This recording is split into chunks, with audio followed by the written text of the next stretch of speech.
You're with Julian on the Brown Notes and some highbrow movie reviews. Bad Boys Ride or Die, which came out to some strong success, nearly 400 million, though gone are the days where those films would do 800 million, although I don't think the Bad Boys films ever have. It's been an unexpected return of this franchise, which seemed to peter out after a very lackluster... How many films have they done? I think this is a fifth. No, this is the fourth one. So the first one was one of the few Michael Bay films of its ilk to actually be a decent film, but the second one was very much a Michael Bay film in that it hammered you over the head. The editing was horrible. The slow-mo, fast action sequences, the relentless cynicism of everything, the stupidity of everything, it was horrible. But they stuck in the public's mind. Martin Lawrence and Will Smith basically remaking the Lethal Weapon franchise to a degree. But the difference is that Will Smith was a rich playboy, and Martin Lawrence was the stay-at-home family man, and the collisions between the two friends of that ilk providing a more overt comedic film. In fact, I'd say as the films have progressed, particularly the last two, they've basically occupied a middle ground between those more Lethal Weapon films and the current state of the Fast and the Furious franchise, with regards to a lot of the aesthetic and sonic choices going on. So when they came back with the last Bad Boys film, no one asked for it, but it was an unexpected triumph, given that the characters actually seemed quite fresh, and the film itself was a rarity in that it had far too much squeezed into one film. So it had a sort of half of the film which was very soulful in looking at mortality and aging and stuff like that, to a degree that surprised a lot of people. And then it had this monumental twist storyline going on, where it was revealed that Will Smith's character was actually in love with a Mexican cartel head's wife, who was equally high up in the cartel while he was an undercover cop. And instead of running away with her as he was supposed to do, he turned her in and then went into the witness protection program, and that's how he ended up being this mysterious playboy rich person. He was always hidden because of that. And then the cartel wife, who was actually the head of the cartel by now, finds out that he's still alive 20 years later, and he finds out that she was understandably quite pissed off because she was pregnant when he got her arrested for life. So the second half of the film was her and her son, who was also his son, coming after him and reshaping everything about the previous movies and his whole life. And it was pretty damn good. They did a good job, and it was... the only problem was there was so much going on. It was probably too much to land everything. But overall, it was very good. And surprisingly, Martin Lawrence and Will Smith's shtick came across very well, actually. So they've done it again.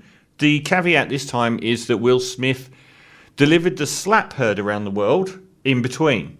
So there was a great deal of worry about how audiences would accept Will Smith after. This is the first prominent post-slap film, which they play up in the film for comedic value as well, with Martin Lawrence literally slapping him around the face and calling him by his real name in the course of the movie, which has annoyed people who are saying that he shouldn't be in a position to laugh about it, but it was a pretty good moment.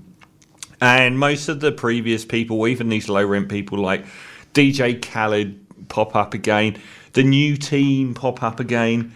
I did find the fact, like in the last one, they had Vanessa Hudgens, who has performed a miracle in both of these films by being completely invisible.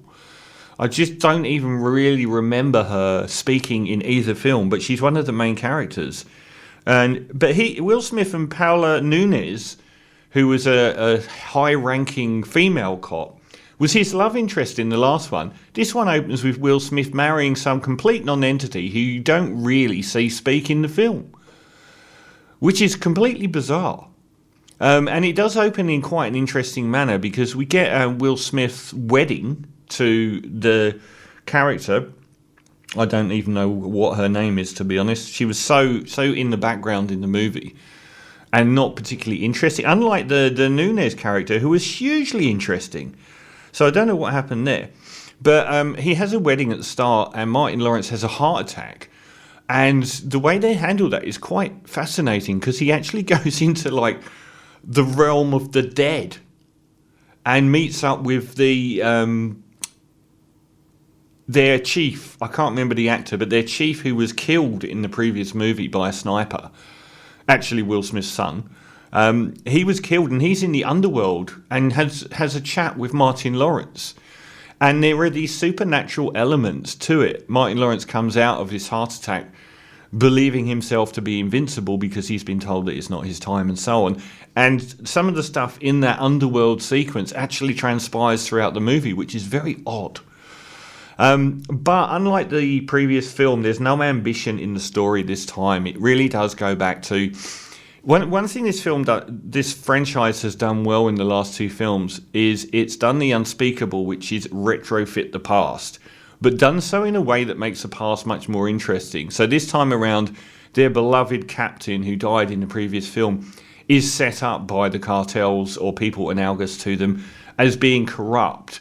So they go back over his whole career and say that he was receiving millions of dollars. And the whole film is basically Will Smith and Martin Lawrence trying to clear his name and find out who is doing this to him, and obviously fighting the bad guys. But there's very little more to it than that, which is a shame. It's almost like an episode of Bad Boys rather than a feature film, because there's not much in the way of story, and also the scenarios as well. You know the final third of the film before it happens in great detail, and it's a fairly unambitious, we've got your wife and you're going to come and rescue her scenario from any one of 100 movies, and not massively interesting variant on that. The action sequences are okay, but there is a little bit too much Michael Bayism in, slow-mo, flying through the air, shooting your guns going off. But I would say its weakest element is also its biggest strength, whereas the other one had these very heady themes and big plot moments and too much stuffed in.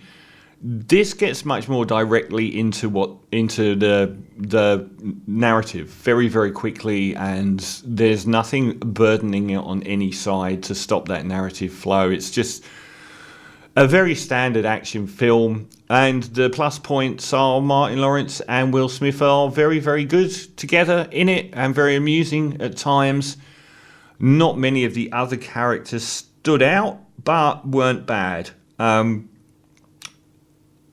to think if anyone is that interesting in it, but not really. Oh, Rhea Seehorn from Better Call Saul has a major role in this film, which is great to see, and she's good. She plays the daughter of the deceased cop, but as with any woman in these films, she's either the district attorney or the head of the FBI for some reason. That's like every single one of these films, but she's very good in it as well. And there are some fine action sequences, but not... I think like in the Fast and Furious films, it's almost like they hit a brick wall of how much money you can spend on action sequences. So the story overall is very middling, but it's a very enjoyable watch and often quite amusing, more comedic perhaps than the previous entry. And of course the son is, like the Fast and the Furious franchise, the son who was a mass murdering psychopath is now their friend and everyone's okay with him for some reason. But I thought it was good. I thought it was entertaining. I'll give it a 6.5 out of 10 for Bad Boys. Ride or die.